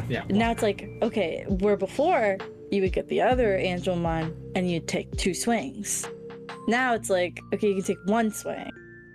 And it's like, okay, now I have 1 less security check, but now she's a blocker, which is cool, but like, do I swing with her or do I not swing with her? Because she does have a higher DP. And I just pulled off a big combo. I feel like I should smack them in the face with her. But now, is it really worth it? You know, because blocker and retaliation is a good way to defend yourself. But also, like, with how the other decks function, it's like, is that really worth it? Keeping on the board, not, you know, tapping and attacking, you know? Yeah. So it's definitely kind of like, it's a fun deck. I love playing it. I love Mastamon. I kind of felt myself like getting stuck, like finding just one piece. So like some games I'll literally just get Lady Devies or just Angelmon, and then by that point I'm just like dead because the other deck just moves so much faster than I do, you know? Yeah. The deck, it's in a weird spot right now because it's in an unorthodox spot because of the ratios that you run. It's not the same ratios as every other deck. You're running a lot more level 5s just because you want to get the DNA into Mastamon. But the thing is, like, I've heard some people, they don't like the new Mastamon stuff at all. Like, they don't run Mirror Eyes, they don't run the new Angewon or Lady Devi. They stick to the old stuff, and it's much more consistent for them. Yeah, Because- I found myself feeling really inconsistent. Like, Which I think. Sorry, go ahead. I was gonna say the other thing is like I can see where they're coming from. Like, Mirai is a 5-cost tamer that Yeah. when it's in your hand, it feels like a bad choice if you're not dropping it early. But at the same time, like, it costs the same amount of memory as a Gatomon. Yeah. So it's a tough decision. Like later in the game, where if you don't have a Mirai on field, you're kind of just dead in the water.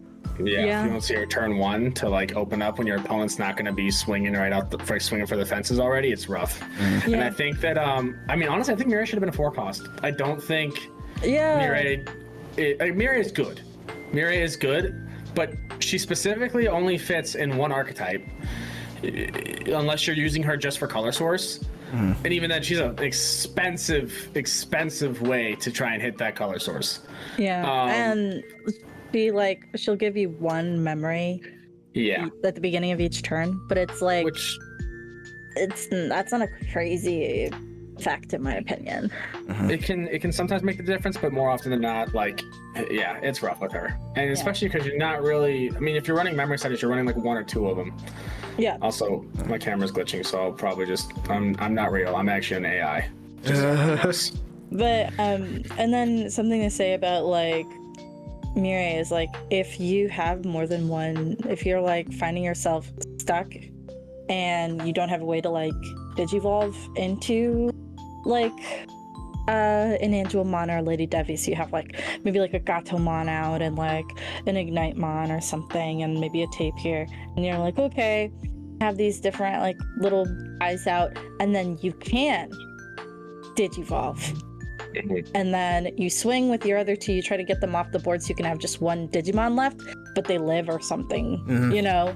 And now you have 3 Digimon on board, and you can't use her effect to get the other thing out. So, okay, you do go into a Lady Devi or an Angelmon, and then your opponent has an entire round to respond to you because you don't really have like a way to, you know, go into. You didn't have end of turn joggers or anything like that. You're kind of just stuck in a weird spot sometimes. Yeah, and then you know you find yourself like if your opponent doesn't have like very much on board, or they have like a level 6, and you do your entire combo, it's like, okay, Yeah. well, I can't do anything. Yeah, it's too expensive for an effect that only happens half the time that people expected it to when the reveal first happened. Yeah. And now it has to pick between either defensive or aggressive plays, and it's hard to pinpoint what you want to do. So I think, with that all in mind, I think that at the moment, I think she's still better than Imperial. Yeah. Definitely a tier 2, because like, yeah, when you do start getting those combos off and you start controlling the board a little more, like it's tough to break a Mastamon board. And also Mastamon's security in general is just a minefield. So I think that for that, I think it's like middle of tier 2. I think it is rough against Exa. Just because unless you have an option in your hand, unless you have a caster grade specifically in your hand to deal with Examon, you're not going to be able to play the game anymore. Yeah. 90% of the time. But then there's if they have choice where you have like a caster grid in hand, and it costs so much memory. Yeah. And it's already hard to like use your memory so effectively today. Yeah, and it's like it's kind of rough right now. And then if you don't have any chaos degrades or flame health sites in your security, you're just kind of like, oh, that's security. Yeah. what do I do? All right. Melga. That's fallen the Hopium tier. Hopium tier? See, I don't think it's No, I don't think it's Hopium. It's fallen to tier 3 because I don't know. I feel like too many decks outpace it at this point. Tier 3. I think even though, to be fair, I think it still beats Dorbeck and Dark Knight, which maybe we should have Dark Knight and Dorbeck in tier 3 after all. Yeah, probably. maybe we should like broaden our horizons. Say, you know what, we'll do that. We'll do that. Let's broaden our horizons on how this is, right? Like tier 3 doesn't mean they're bad. It just means that they are the least likely to do well at an event. Yeah. Because they usually have one specific matchup or two, or one gimmick that they do that's good. Yeah. I don't know. There's too many. There's many more effect deletions coming into the game that Malgar just doesn't protect against. It only protects my battle. Yeah. So and the deck, like, yes, sometimes it can be fast and it can just swing for the fences, like I said earlier, and just do everything it wants to do. But it's hard to get to that game state early enough without maybe a lucky like tamer coming out of security when your opponent doesn't really chip, and or them giving you a bunch of memory to get set up. I want to say I think it's still at least tier 2 though. I think it's like the gatekeeper to tier 2 right now. yeah, I could see that for sure. I still think there are going to be people who do well with it at events. Yes. Like on a rare occasion, they're going to like sneak a top in somewhere. I agree though. Like I just feel like there's better decks that do what it wants to do more effectively and more safely. Yeah, I agree. As much as okay. Say that, but So I believe this is Merva Cross on the tier list next. I think like Merva is this one. So Yeah. Merva Cross, I think, is arguably just. I mean, most people just think it's a better version of Crossheart. I personally like running the X7 version more. But like, again, like Arby saw insane success with Merva Cross. A lot of people now are seeing insane success with Merva Cross. Well, even after, like, especially after the Black War ban. And next set with Jet Merva, I believe it's just crazier. It just does even more, I think. well, like Blinding Ray, Gravity Crush combo. Yeah. Everybody Get out all except your for shit. Trent, who can't seem to figure it out. He's just gotta play it. So bad. But Yeah, it's like Yeah, he I needs think- practice. I think Merva Cross top of 1.5. Genuinely. I don't know. I feel like it's tier 1, like at least tier 1. You think it's tier 1? Yeah. I think tier 1. It's gotten so many results recently that I feel like it's still gonna hold up. I'm down. That's a deck I was- definitely want to try. Yeah. I was gonna say tier 1, but I was scared that was maybe too much of a. No, it's with the results that we've gotten recently, it's gonna be tier 1. And like I said, with the Gray X ban, it's still like it's shining more than ever right now. Yeah. I'm with you there, TJ. I prefer the X7 build more than Merva. I just feel like it is a little bit more combo reliant, you know. So you kind of have to sequence things right, but you do have enough consistency with Cross that you Yeah. most definitely draw into what you need. Either way, it's Cross. Like, it's still good. Right. Right. All right. I think that's the easy one then. Blue Flare. All right, what you got, Ben? Yeah, Ben, this is your I territory. was literally asking you about this last night because I don't know what to play in the regional. I think Blue Flare is a good deck. It's a solid deck. It does what it wants to do very well. I think it has consistency pieces for sure, but I think it lacks that final gas at times. Because sometimes you do what you need to do and you're sort of stuck. I think particularly like we were talking about at TJ too, like if you're going against a player who knows the game plan and can just raise in the back, you're sort of just like chipping away slowly and sometimes too slowly. Yeah.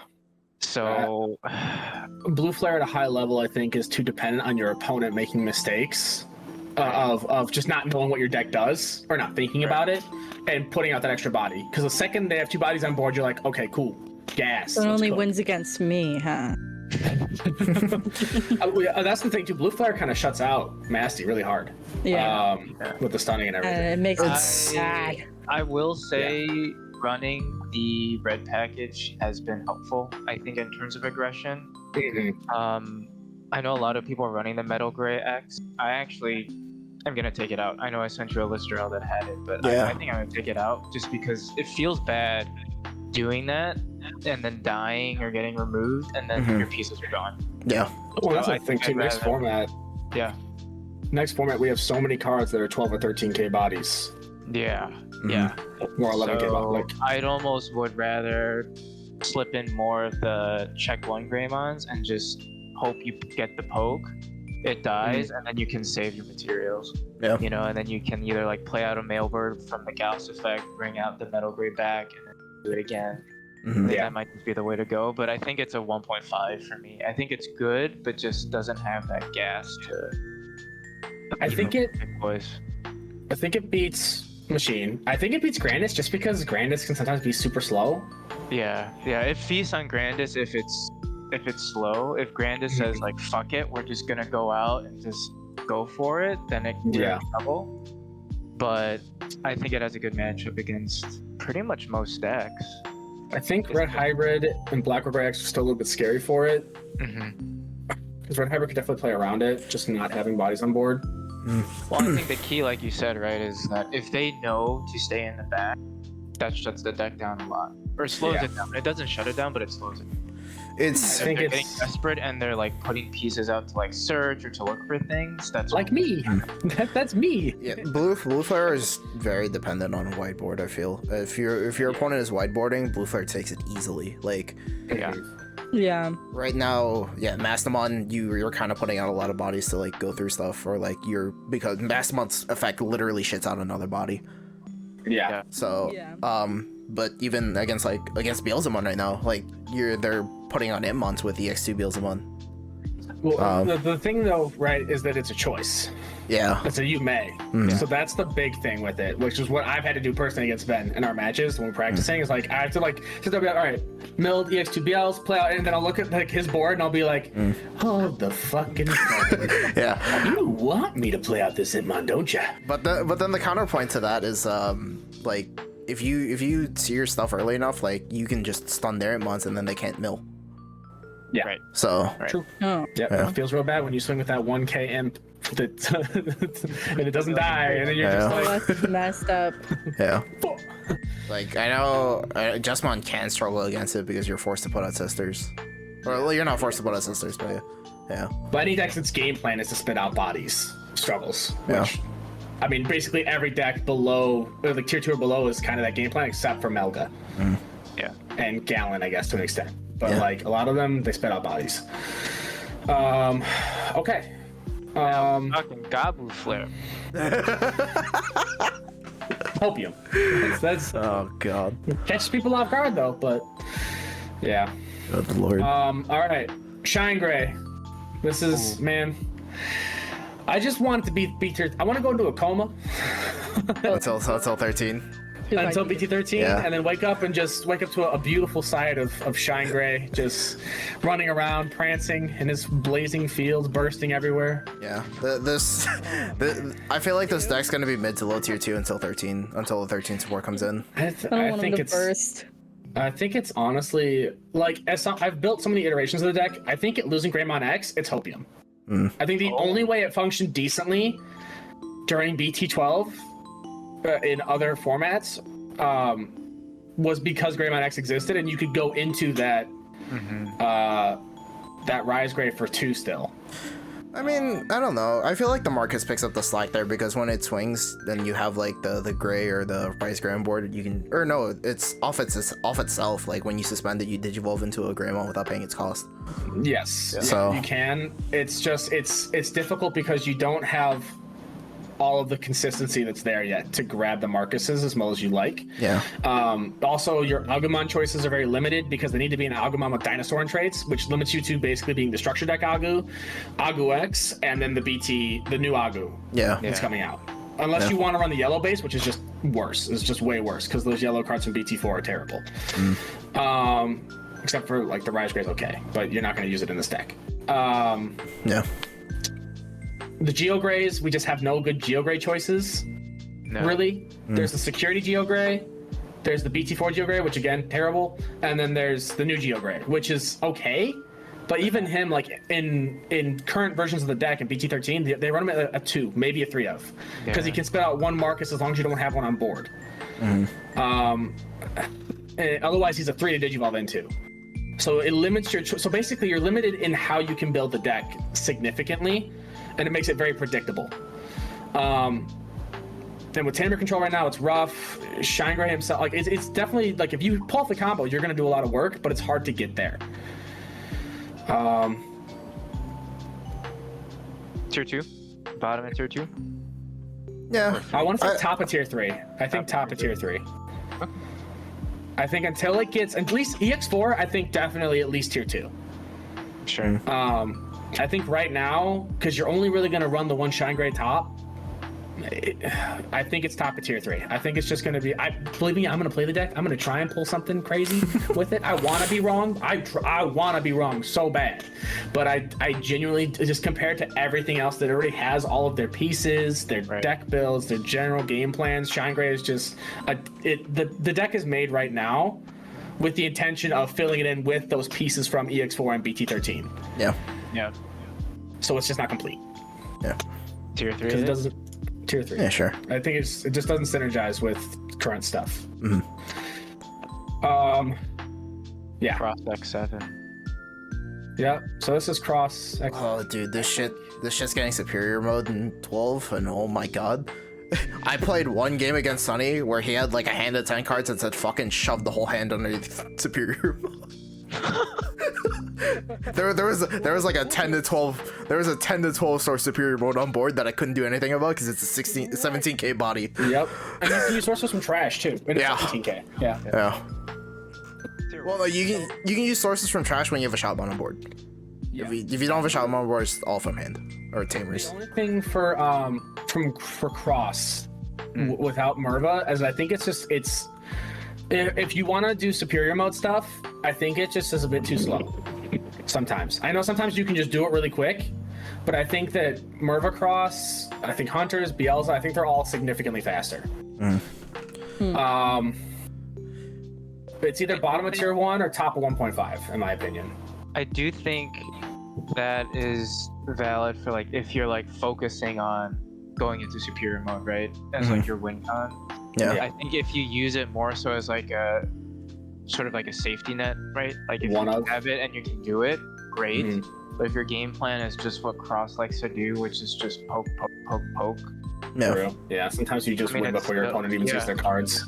Because like let's face it, right? Like how many times have we played Cross where it's like turn 3 and you're already down to like 2 or 3 opening turn. Yeah. Did you go Sparrow on the back? Play Zenjiro, play Ballista off Zenjiro. Right. Yeah. So I feel like if you're focusing on just superior mode, yeah, it slows it down for sure. Yeah. But if you're going with a mindset of like, well, it's there, I can use it if I need to, but if I don't need to, I'm still okay. I still think it's a top tier deck. Yeah. Because the thing is, like, superior mode it's a 17k body, which is I'm pretty sure the highest in the game. It is. Yeah. Highest base. And it doesn't trigger options in security. So True. Which is crazy. like I was saying with Sunny, like if you can get like that early explosive play, there's not much your opponent can do about that, I feel. Because you're with Omni Shout, you're checking 2 cards. You shove Shout on there to give it rush, and it's like it's a lot to deal with. That's all true. Because the main thing is it's 17k. If you see that early game, you're kind of done. Yeah, that's fair. All right, so we'll do bottom of tier 1 then. Yeah. Right now. Okay. Sure. All right. All Force. Oof. Okay. All Force is either it makes you feel terrible or you feel like you were just playing a test hand. Hopium, because you can't find the arenas. Yeah. It's just too expensive. I think the X. I mean, I think the X antibody does bump it out a little bit. Yes. Right? You're not as reliant on the whole loop. Like you can Ooh. you can still do what you need to do with it in a little bit more of an efficient way. But that's really the only support the deck got. Yeah, that's it. The new Vmon stuff is all Imperial support. It doesn't work with All Force really. So you're still kind of point, it's like, you know. Yeah. Yeah. I mean, the deck's still pretty strong, like as it is, though. Oh yeah. Oh yeah, for sure. I think it's still not bad. I honestly think it's tier 2. I think it's better than Melga. Yeah. I think better than Melga. I'd say it's at least like. I would say bottom of 1.5. Yeah. You have bottom 1.5? Like bottom of 1.5 or top of 2. Also, All Force X antibody has the all turns bounce now. Yeah. So if you're able to unsuspend it, you could potentially be bouncing their level 6 or level 7. That's true. That's true. Which it's a small tech, but like it still is helpful because the All Force was only able to do that on your turn. Yeah. Now that you have that bounce potential on all turns, like you do have to play around that a little bit. Yeah, that's fair. That's fair. It does give you your alternate top end with All Force X. So yeah, I think I agree with that. So we'll put it bottom 1.5. Yeah. The deck definitely performs. It's just like you're not seeing it a lot right now because Rena's fucking $50. Yeah, that's for sure. Yes, I think if Reno was not so expensive, we'd see the deck a lot more, and I think we'd be getting many more tops. For sure. A lot of people that want to play the deck just can't afford it. And I think that it's like you said, Ben, too. All Force X definitely kind of fills in that gap for like another bounce. He's alternate top end, which is good to find. He is himself is not a bad card at all. Yeah. So yeah. Okay, I'm cool with that. All right, War Greymon. Yeah, no, yep. There it is. Yeah, that's 0-1. No, it loses the Gray X. It's maybe a turn slower. That's it. Otherwise, it still raids over at least 18k on average. You're doing at least 4 to 5 checks on average, and then you blitz Omni. Like, it's insane. The deck is crazy. Because like your ideal scenario with that is you swing. Because it digivolves or when you digivolve it on suspense, right? When you digivolve, it doesn't unsuspend. No. It gains. Hold on. I could read. Oh, it gains plus 3k and reboot. Reboot and plus 3k. Yeah. So it's like your ideal scenario. Oh, that's what it is. When you switch the attack target, you unsuspend. So your ideal scenario is you go Wargrey, swing raid at something for like 2-3 checks. You unsuspend because you switch. You pretty much live those checks, and then you go swing again. You use X antibody, slide into Wargrey X, get the memory back, and you just go blitz Omni to finish him off. Yeah. And it's like, what do you do? Yeah, you basically just popped like 3 bodies probably. Yeah. On board, like, or you just pop 2 bodies and win the game. It's. Yeah, I think it's better than Cross because of access to Hades Force. I think it is still a little bit slower than Merva Cross, though. Yeah. I think Merva Cross can sometimes just surprise you and just you are crying. And also having retaliation can be rough a little bit because it means that it makes it more testy for them to control your board because even though they have protections, they might not want to because they might just not have seen the cards. Yeah. So. Yeah. I think that's pretty easy. All right, Bloom Lord. Yay! Plant Lady. Yay! I want to say this is going to be at least tier 2 or like. Yay! Yeah, I want to say it's going to at least be tier 2 because I mean, green just gets court support in general. Yeah, Quartz is a powerful card. I think because there's not really a Quartz thing here on the tier list. I think we just consider like hunters which is something we can talk about with hunters either us having access to Quartz. Yeah. Or even Cross Art can technically have access to Quartz too if they want to. Yeah. Yeah. Blue Lord having access to Quartz. Something's wrong here. Well, what's The wrong? most important card is not being represented. Which card? I swear to God, if you say the Hydrassi. Oh, damn it. Anyway, but yeah, no, it's Bloomlord gets into their level 6 kind of insanely fast when they do their stuff. And level 5s are free. Basically. And then your level 5s are free, and then you go into Quartz. I mean, Quartz is strong, but I feel like, well, I guess it's because it's reliant on how many things are on board, like total. Yeah. Right. So I mean, with Bloomlord, the amount of bodies you're spending out, you'll probably get the Quartz for free essentially. But yeah, I don't know. All right. So I think 1.5. Yeah. Low 1.5 or at least like high of 2. Yeah. High of 2. I think high of 2 just because of how much board control is coming out with this next set with other stuff. Well, I think a lot of those 1.5 decks are painful because Old Force can just bounce its key card sometimes. Machine just can lock it out. Definitely below Gallon because Gallon is a direct counter to it. Yeah, I think it's like near top of tier 2. No. Yeah, I think that's good. All right, next up, SetCon. I know we've been going for a while here, so we probably want to speed it up a little bit. All right, Setcon. I think Setcon is genuinely right now. I think it's a deck that's always going to exist. Every set that comes out, it gets access to some card that it could use if it wants to, even if it's optimal or not. Yeah. However, I think because we're getting to a point in the game where there are so many trash effects, or even then decks just are so quick now that Setcon doesn't have time to like prepare for it. Well, and Bielsa X just Oh yeah. takes the pants off. Like it's just done. Yep. Yeah. It does. Yeah. That's not family friendly. It's No, it's not. it's definitely. Decks just don't care. Like Cross, Hunters, Yeah. Blue Flare, they don't care if their bodies get deleted because they just play them back out next turn anyways. They just go under a tamer. Yeah. It's definitely. I feel like it's definitely fallen into tier 3 status. And that's why we need to smack tamers. I think that I would agree with tier 3 status, yeah, compared to all the other decks that are tier 2. Yeah.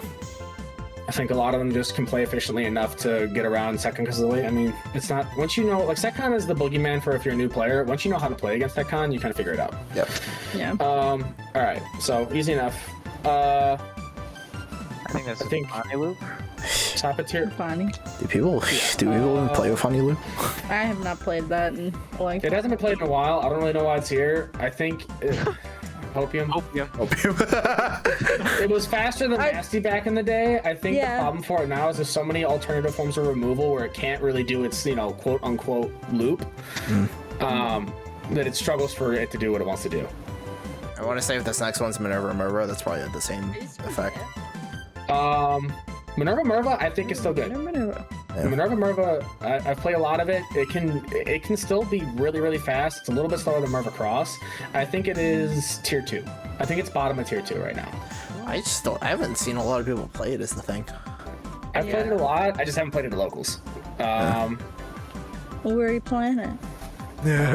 on cam games and stuff. But like, I mean, I've outpaced Black or Gray X before the Gray X ban or Greymon X ban, like consistently. Because sometimes there's just so many swings you can get out in a turn if you loop it right. It is a very pilot dependent deck. You have to be able to pilot it well and like see like 2 or 3 turns ahead and be able to okay, I'll have this many cards in trash. I can jack right then. I can start doing the comp. Like it's crazy. Yeah.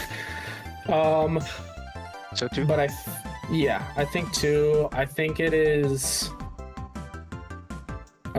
about. I think it's honestly kind of in Jessmon's position right now.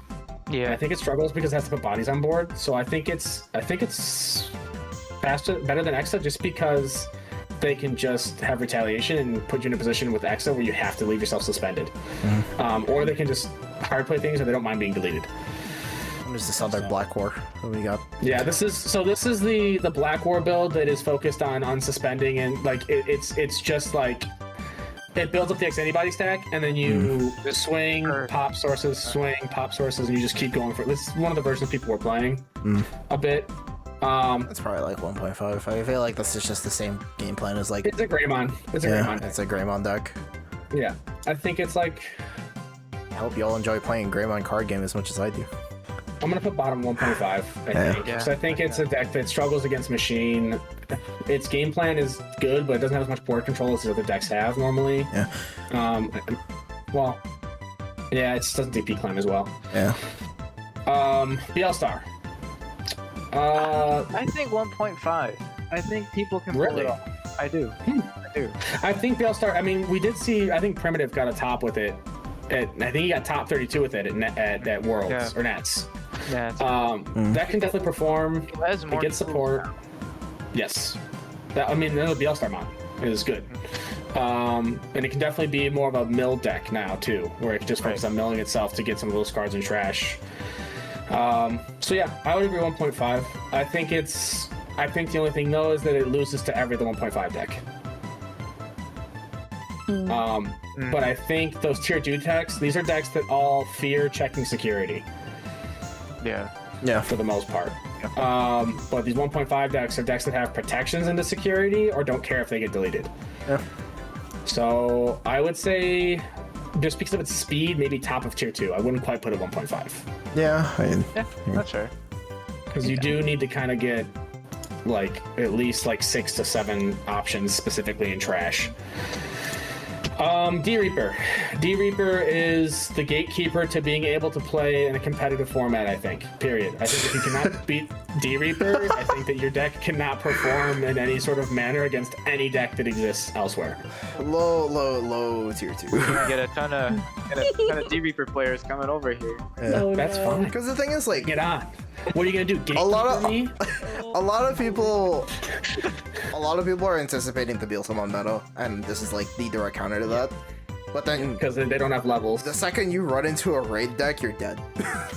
Yeah. The second you run into almost any other deck, you're probably dead, to be honest. A lot of other decks just don't care about you, or they have removal for you. They Yeah. don't care about you. Yeah. I mean, like, realistically, I think D Reaper is still an interesting playstyle. I think you can do stuff. I think it's just, there's so many things that just can kill Mother now by swinging. Like, raid decks just swing over Mother, and then you're just out of the game. And that's going to be so prevalent because Greymon means Greymon. You are no longer mommy. Greymon courage. You're no longer mommy. Yeah. All right. So I think Well, at end of tier 2, probably. end of tier 2, you think? End of tier 2 or top of tier 3. Like, I think top of tier 3, I think it is the gatekeeper for tier 3. I'd go with 3. Or I think it's the gatekeeper for tier 2 and above. yeah. So I think all these decks can struggle because, like, this doesn't, like, Shine Gray doesn't get sec checks. Usually, most of these decks don't, except for Dorvik. Get any sort of additional security checks. Yeah. And yeah. All right. OG red. Ancient Gray. Ancient Gray is either at this point it's either Hopium or tier 3. Like, if you're not running Red Hybrid, I feel like you're not, or if you're not running Emperor Gray for Red Hybrid in BT-12, you're probably not because We're not going to be doing well. Like, I know Mario did well with it at the recent regional. He got top 8, and I think that the deck is definitely capable of doing it. But I think that is a once in a blue moon scenario that is going to happen. I think more often than not, you're going to just, like, I mean, you tested the deck, and more often than not, you just brick. it's either you're not seeing your Aldemon, you're not seeing your Ancient Gray. The main thing is, like, there's no consistent search for Ancient Gray outside of Red Memory Boost or Boko. Yeah, because he doesn't count as a hybrid, so it's painful. So or Analog. I would say Hopium, or top of Hopium. Top of Hopium. Or like I saw the combo once, and then didn't see the Blitz on me. So there's no finisher for the deck. For sure. Don't you dare put that boy in. He's tier 0. Okay. Is there a delete button? Okay. Can I delete this? Okay, but let's talk about the Latin America regionals. Because whatever they're cooking over there. To be fair, I think a lot of people don't know how to play against Mirage Galga. Because Mirage Galga, is, like, I think some people get so focused on, like, finding pieces or adding cards to hand that they forget that, oh, hey, my Mirage Galgamon's on board, you're going to be passing turn to me the second that card goes into your hand. And the other thing cool with Mirage Galga is that he does basically trash a security card almost. Like, he doesn't check it. He just adds it to hand if he doesn't bounce anything. So if you play reactionary with him, or you play it when they don't have a body on board, you just -1 security, easy clap. Nothing else happened to you. I think realistically, I think Blue Hybrid can still be scary because it still does have the ability to stun stuff sometimes. It can do bouncing things with the whole Lobomon into Magna Guru package and everything. Gabumon. There's definitely a lot of ways you can play with it now. It's just it's I'd say it's top of tier 3, honestly. Because, like, top of tier 3. with Mother, like, they play a Reaper, they draw a card. Or no, not a Reaper. They play a Searcher, they draw a card. Yeah, So that's fair. That's fair. Do you think though that Give me that I mean, boy Azulong. can they Checks. can they do anything to Mother though? Like, can they, like, they can't really, I don't know. I mean, like, if Gatekeeper hits the board, does Blue Flare have a way around it usually? yeah, because you can't really They target bounce. levels. Yeah, they took our levels. Yeah. They target levels for bouncing, You and they would- don't you would get security attack +1 for anything basically, Azulong. You would Yeah. need Azulong. which That's the isn't only even. He's not really run much anymore in current Blue Hybrids when it is run. So I don't think it realistically can get around to Gatekeeper in Mother, which is like the biggest thing I am keeping in mind with that, because that is the most painful thing to run into when you play against that deck. Is the second you do that first check in securities Gatekeeper, and they like have time to get the sources under their Mother, and you're just like, what do I do? Yeah. So yeah. All right. Look at that. But I mean, if you guys want to put it above, I'm down. I'm pretty happy with this tier list. I think it looks good. There's a few where I'm like, no, actually, I think I'm pretty happy with it. Yeah. A couple hot takes, but Yeah, that was a definitely. pretty solid tier list. It's not a tier list if you don't have some hot takes, right? That's how it goes. Have someone rage at you for putting their favorite deck in a tier that they don't believe it belongs in. Yeah. There's always someone. Hey, where's Eosmon?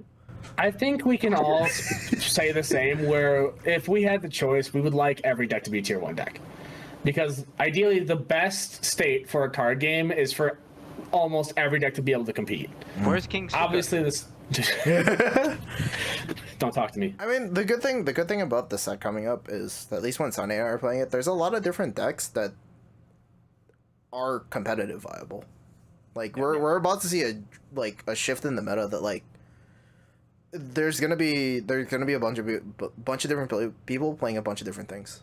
I mean, obviously you're gonna have your majority deck still, but like I don't think it's gonna be as bad as like Black War or like Blue Hybrid was back then. I agree. I think that's just the scariest thing is just if the Beelzemon players. I mean that even that it's Let's beat him up. even now in Japan, like he's still taking more tops than other decks. well I the was thing looking the at the reports just yesterday, and I was just like, okay, Beelza X, all right, 2 different decks, 3 Beelza X's, okay, different deck, all right, 2 Beelza X's, okay. there is a point in time though where that was kind of skewed because of the whole Beelzemon Cup thing, where everyone was playing purple. True, but I mean, I'm just talking about just for the for BT-13 right now. Yeah. It's still like prevalent. The deck is insane. It is probably by far the closest we will ever get to a tier 0. Are you I sure? don't know how much.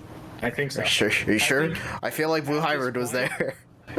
I think Blue Hybrid was scary. I mean, I don't know. We'll have to see. I hope I'm wrong. I don't want to be right, but like from everything that I've read, everything I've heard, from what I've played personally, it is. Ooh. I feel like I don't know. I don't know. I think we're definitely going to see a like a healthier meta than what we've had now or what we've had previously with with 12 coming out. I hope so. I think it's going to be very diverse, which I think is. I think Yeah. I think it'll be very diverse. I think at least in the better part, like it won't. I think the good thing about Beelzemon is that he very much plays his own game. He doesn't shut you out from playing your game like Black War Grey did. Like Black War Grey X was oppressive to the point where you're like, okay, well now I can't even play my board. I think Beelzemon, while sometimes it's just so fast that you just lose, at least there's still that chance for comeback play because they're not going to be controlling your board really. At least not normally. Yeah. Yeah. But yeah. I mean, like, look at our list too, right? Like, all the decks in 1.5, maybe not the promo Black War as much, but like, all of those decks could easily top. Yeah. Definitely. Right. Yeah. Yeah, Definitely. for sure. I think If we you were guys to are right say about that that for for sure. like, last sets meta or like BT9 meta, like we wouldn't be talking like 1.5 as being a realistic top. Yeah, I agree. Yeah. All right. The other topics. So, accessibility. I mean, I think I think there's a little bit of a trade-off. I think there are definitely a lot more ulti cups, a lot more regionals now, which pros and cons, right? I mean, like it is expensive to sign up for one. $30 heads up if you're signing up for 4 or 5 different tournaments within a span of a month or two. But And the often- fact that they're available, I think, is a good thing, right? It does open the avenue for more players to kind of jump in and play and kind of see what it's like on the competitive scene. Yeah. And I think often too, though, right now, to go off of like how it can be a little bit hard to get into them, is you have to pay so far in advance for it. Like they open up so far ahead of time, which like, on one hand is good, but on the other hand, at the same time, sometimes something might come up that weekend, and then you're like, oh well, I'm out $30, or like, they fill up so quick that you can't that if you missed the day, even briefly, because the thing is they don't like, it's hard to find some of those announcements sometimes unless you're really watching their Twitter or Facebook. Like you have to really watch your social medias. They don't have like a good like bulletin that just throws it up sometimes, at least not all the time. Yeah. Yeah, because it's like with the way it stands right now, they're, what is it, like top 16 are gonna get invites. Like, it's nice that they're passing invites down if you already have one, but even then, like, that's gonna trim Nat's numbers by a lot, because Nats had, I think it was like 1,000 people for the actual event. it was 1,001, I think, exactly. And then I believe there was 1,500 that qualified. I think 400 people didn't show up, something like that. 500 people didn't show up. When the event was like a 1,200 cap. So I mean, it's pretty good. They obviously had the last chance qualifiers. They only ran 29 of those pools, so 29 people made it in from there. But even then, like, the last chance qualifiers, I feel like is a thing that should stick around. I don't know how to feel about them cutting invites from store champs. I think, I mean, I'll be quick. I think that store champs, I think it loses a lot of incentive. I think the store champs, one of the biggest incentives was that shot to go to Nats, because otherwise it just is like a more competitive local. There's like, I mean, there's usually like a winner card that's a bit different, right? But like, it's like, unless it's a card that you really like or into, or you're a collector, it's kind of useless. I mean, thinking about it now, like, outside of regionals announcements, they haven't even announced any store champ sets. So either they're changing it up somehow behind the scenes, or they're just not gonna run any this year, which both of those Sad. Yeah, like, not running any store champs would kind of suck, but I mean, you know, outside of the Nats invite, what are you really playing for? But like, if they're removing it entirely, it kind of, I don't know, I feel like that's also kind of like super awkward. Yeah, I agree. I mean, I think to be devil's advocate too, you know, Nats was like large, and I think to some degree too, the flow of the actual event did take a hit because there's just so many people, right? So if there's a way for them to make it more efficient, maybe that's what they're looking to do. Streamline it. Yeah, streamline it. And I mean, also too, the side events are fun. Like, I would honestly go just to do side events and like, you know, see the museum, buy card, like, you know, like just treat it as almost like a TCG con sort of thing. Yeah, for sure. And you know, if people make it to, you know, that's great. People don't, it's fine. Yeah. But you know, I think maybe they were taking that into account just because it was an absolute like chaos show. You know, the day of registration for people showing up, and judging that day too was difficult as they were trying to do side events that day as well. So it's like it was just like a lot of like logistical things that they were running into. Yeah. Or I don't know if they're taking that into account. That's fair. Yeah. Well, the one thing too, on all this note as well, with everything, I just want to voice this. It was so frustrating that they didn't stream Worlds. That was a weird decision. I get that, like, they had everyone play from home for it and everything, but really, no streams?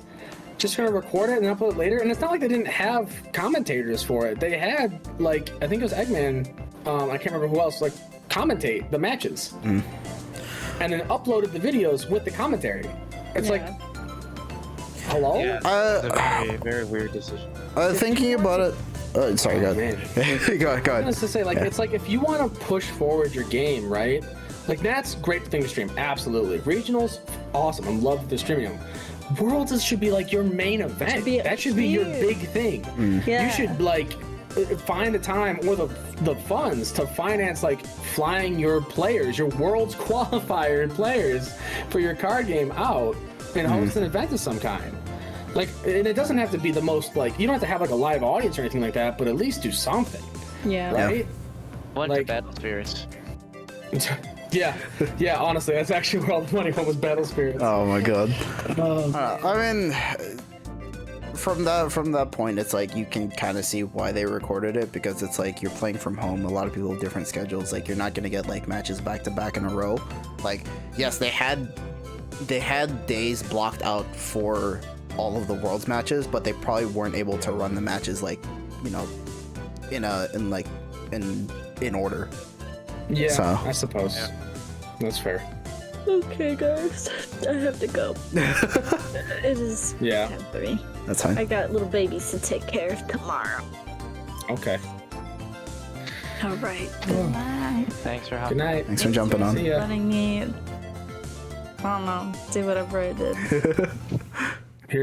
Man, I just hope they do something better next year. Yeah, Yeah. for sure. They do something better next year. So anything else? Anything else? I mean, I guess if we're gonna use this time to kind of close up, you know, I guess thanks for whoever's gonna be tuning in. Hope you enjoyed the first episode of what we got. Yes. This one probably definitely ran a little longer than what we're normally gonna do. Yes. So Yeah, Yeah. we'll incorporate a tier list into it, so that's just a whole other thing. Assuming you know they stays But- as one thing. This is how much content we have for you. yeah, that's fair. Yep. Lots to talk about. True. Lots to Definitely. talk about, lots to learn. Yeah. Keep tuning in. We appreciate the views, appreciate the feedback, appreciate any comments you guys have to share, and please feel free to, feel free to comment and spark discussion. You feel like our tier list is doo-doo, let us know. Yeah, I mean, No, appreciate everybody. yeah. The other thing is too, we're gonna be cycling through all of our people from locals, so we're gonna get a bunch of different opinions and voices on the show. So Like, subscribe, follow us. We're always happy to interact with you guys. So, looking forward to more content for y'all. all right, Bye. Bye. all right.